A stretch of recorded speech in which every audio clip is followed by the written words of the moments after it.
আসসালামু আলাইকুম বন্ধুরা, আপনারা কেমন আছেন? আমি আলহামদুলিল্লাহ। আপনারা দেখতে পাচ্ছেন এখানে আমি কি নিয়েছি। পাট শাক নিয়েছি আর ডাল নিয়েছি। পাট শাক আর ডাল পাক করব। তো আমি খুব বেশি এটা খাই নাই, অল্প খেয়েছি, তারপরও খারাপ লাগে না, ভালোই লাগে। তো গরমের ভিতর আজকে একটু পাক করব। তো চলেন আমি কাজটা শুরু করি। পাট শাকটা ধুয়ে একদম ফ্রেশ করে নিয়েছি, কাটাকাটি করছি। আর এখানে ডালটাও আমি ধুয়ে নিয়েছি, এখন শুধু বসিয়ে দেব। চুলার কাছে চলে যাব এখন।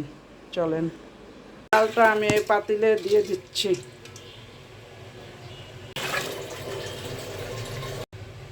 ডাল সিদ্ধর সময় আমি একটু পেঁয়াজ দিলাম, রসুন দিয়ে দিলাম। এভাবে সিদ্ধ হোক, চুলাটাও ধরিয়ে দিচ্ছি। এখন আমি হলুদ দিয়ে দিলাম, সামান্য হলুদ দিলাম জাস্ট কালার হওয়ার জন্য। ঢেকে দিলাম, ডালটা সিদ্ধ হোক। ডালটা আমার প্রায় সিদ্ধ হয়ে গেছে। এখন আমি 2টা কাঁচা ঝাল দিয়ে দিলাম।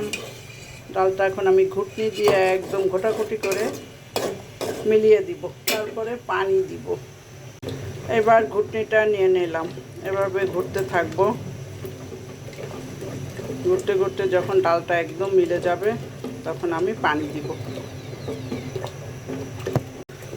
ডালটা আমার ঘোটা হয়ে গেছে, শেষ। এখন আমি পানি দিয়ে দিব। হয়ে গেছে, আর পানি দিব না। ডালটা ভালোভাবে ফুটুক। ডালের ভিতরে আমি লবণ দিই না, এখন দিয়ে দিলাম 1.5 চামচ দিব লবণ, যেহেতু আমি শাক দিব।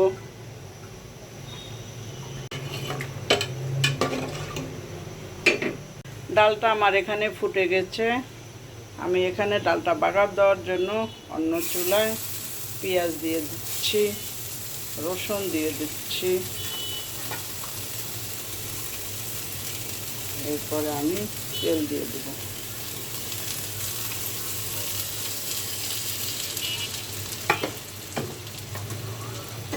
এখন আমি ভালোভাবে বাগারটার জন্য তেল, পেঁয়াজ, রসুনটা ভেজে নিব। সাথে 3টা শুকনা ঝাল দিয়ে দিলাম।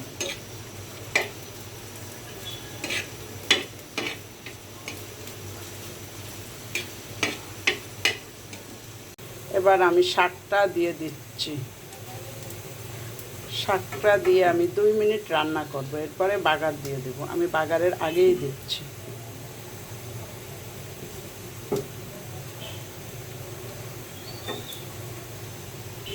শাকগুলো দিয়ে একটু নাড়াচাড়া করে দিচ্ছি,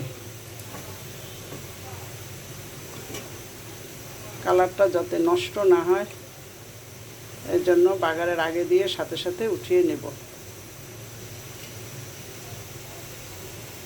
আমি এখানে একটু পাঁচফোড়ন দিলাম। পাঁচফোড়নটা দিলে আমার কাছে একটু ভালো লাগে। ডালে, যে কোনো সবজিতে, নিরামিষ সবজিতে পাঁচফোড়ন দিলে আমার কাছে ভালো লাগে, তা আমি একটু দিলাম। যদি আপনাদের ভালো লাগে দিবেন, না হলে স্কিপ করে নেবেন। বাগারটা দিয়ে দিলাম। এই যে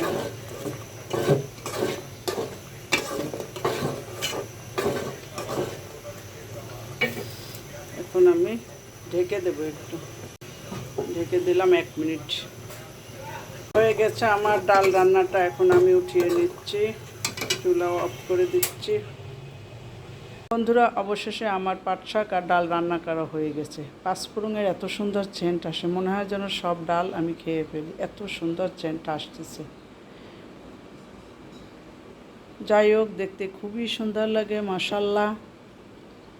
সবাই আপনারা লাইক করবেন, কমেন্ট করবেন, সাবস্ক্রাইব করবেন, বেল বাটনটা অন করে রাখবেন যাতে আমার ভিডিওগুলো আপনারা দেখতে পান। নতুন বন্ধু যারা আমার ভিডিও দেখবেন, লাইক দিয়ে সম্পূর্ণ ভিডিও দেখবেন, সাবস্ক্রাইব করে আমার পাশে থেকে যাবেন। সবার জন্য আমার ভালোবাসা অবিরাম। সবাই ভালো থাকেন বন্ধুরা, খোদা হাফেজ।